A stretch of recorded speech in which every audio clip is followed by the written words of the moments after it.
موجودہ نام نہاد سیاسی قائدین کی اکثریت کے پاس اربوں کروڑوں کے اثاثے ہیں، مگر عوام پہ ظاہر کرتے وقت ان کو صرف ہزاروں یا لاکھوں میں بیان کیا جاتا ہے، کیونکہ انہیں معلوم ہے کہ ان کی دولت کا حساب لگانے کے لیے کوئی مشین ایجاد نہیں ہوئی، کوئی احتسابی نظام وضع نہیں کیا گیا۔ 1944 میں قائد اعظم نے ایک پلاننگ کمیٹی بنائی تھی، اکنامک پلاننگ کمیٹی۔ اس پلاننگ کمیٹی میں انہوں نے تقریر کرتے ہوئے یہ واضح کیا تھا کہ معاشی طور پر یہاں نظام کیا ہوگا۔ انہوں نے کہا تھا کہ ہم امیر کو امیر تر بنانے کے لیے پاکستان نہیں بنا رہے، نہ غریب کو غریب تر۔ یہاں اسلامی انداز کے مطابق ایک لحاظ سے مساوات کا عالم ہوگا، اور کام کرنے والے لوگوں کو ان کی محنت کے مطابق معاوضے ملنے چاہیے۔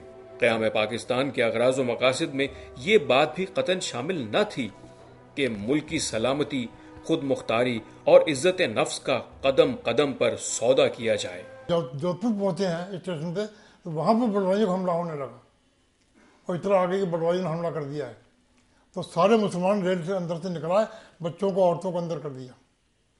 مسلمان جتنے جوان تھے، نوجوان لوگ تھے، وہ سب کے سب باہر لائن لگا کھڑے ہو گئے کہ ہم نپٹیں گے۔ وہ تو اللہ کا کرنا ایسا ہوا کہ پاکستان کی فوج پہنچ گئی اور وہ ہمیں نکال کے لے آئی یہاں۔ اور خدا کی قسم ہے، میں پاکستان آیا ہوں کھوکھرا بارڈر پہ تو سجدے ریز ہوا ہوں، ایک فوجی نے مجھے اٹھایا اور گلے سے لگایا، سجدے میں گر پڑا میں کہ اللہ تیرا شکر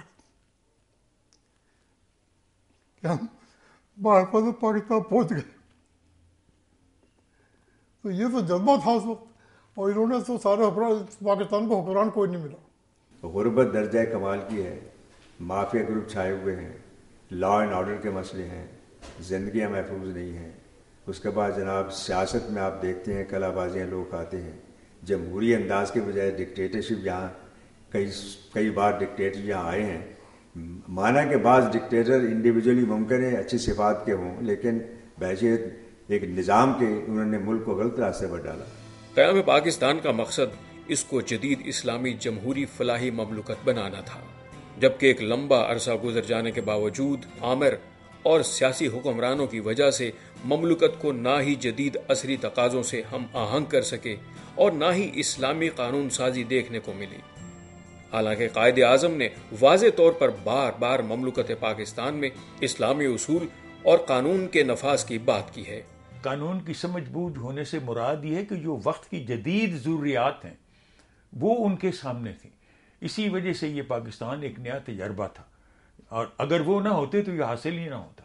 پاکستان بن جانے کے بعد اب کوئی مسلمان نہیں رہے گا، کوئی ہندو نہیں کہلا سکے گا، کوئی کرسچن نہیں ہوگا، لیکن یہ اس لیے نہیں کہ ان کا مذہب تبدیل ہو جائے گا، مذہب کے طور پر وہ مسلمان ہی رہیں گے، ہندو ہی رہیں گے، کرسچن ہی رہیں گے، لیکن پاکستانی شہری کی حیثیت میں وہ صرف پاکستانی ہوں گے۔ قائد اعظم نے جنوری 1948 کو بار ایسوسی ایشن کراچی سے اپنے خطاب کے دوران دو ٹوک الفاظ میں فرمایا، میں ان لوگوں کی بات نہیں سمجھ سکتا جو دیدہ دانستہ اور شرارت سے یہ پروپیگنڈا کرتے ہیں کہ پاکستان کا منشور شریعت کی بنیاد پر نہیں بنایا جائے گا۔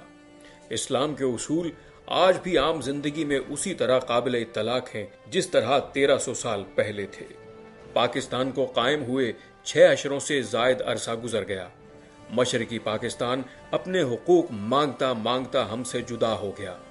بلوچستان کا بھی یہی مطالبہ ہے کہ اسے حقوق اور مراعات میں حصہ دیا جائے، اور ہمارے قائدین ابھی صرف غور کر رہے ہیں۔ اچھا جی، اسی ہندوستان چ آئے تے پاکستان چ آئے، ساڈا جناب پیچھے بھی سب کو لٹیا پٹیا گیا، کھ نہیں آؤں، صرف 3 کپڑے تے بعد ادھر آ کے لٹیرے سانو ملے۔ لو جی پاکستان بنیا سی، سکھاں نے تکے توڑے مارے، قتل عام بھی ہوئے، سب کچھ ہویا پاکستان چ آ کے۔ پاکستان چ آ کے بڑیاں مصیبتاں ویکھیاں، ادھر تو ادھر ہوندے رہے، ٹھیک ہے۔ اخیری اتنے آ گئے، اے پنڈ چ آئے ہیں، کچھ دن تے آرام رہا، ادھر تکے توڑے کھاندیاں تو ہوں آ کے ساڈے اتنے جہی حکومت آ گئی ہے، یہ اللہ کی مہربانی نہ پانی نہیں آن دینی نہراں چ، بڑیاں تکلیفاں ہوندیاں۔ ہاں جی، M P A M L A نے جڑے اپنیاں من مرضیاں کرتے ہیں۔ 2 سال ہو گئے ساڈے ہلے بھی نہر چ پانی نہیں آیا، ਹੁਣ ਵੀ ਕਣਕਾਂ ਸਾਡੀਆਂ ਬਰਾਨੀਆਂ ਖੜੀਆਂ ਤੇ ਕੀ ਕਰਾਂਗੇ।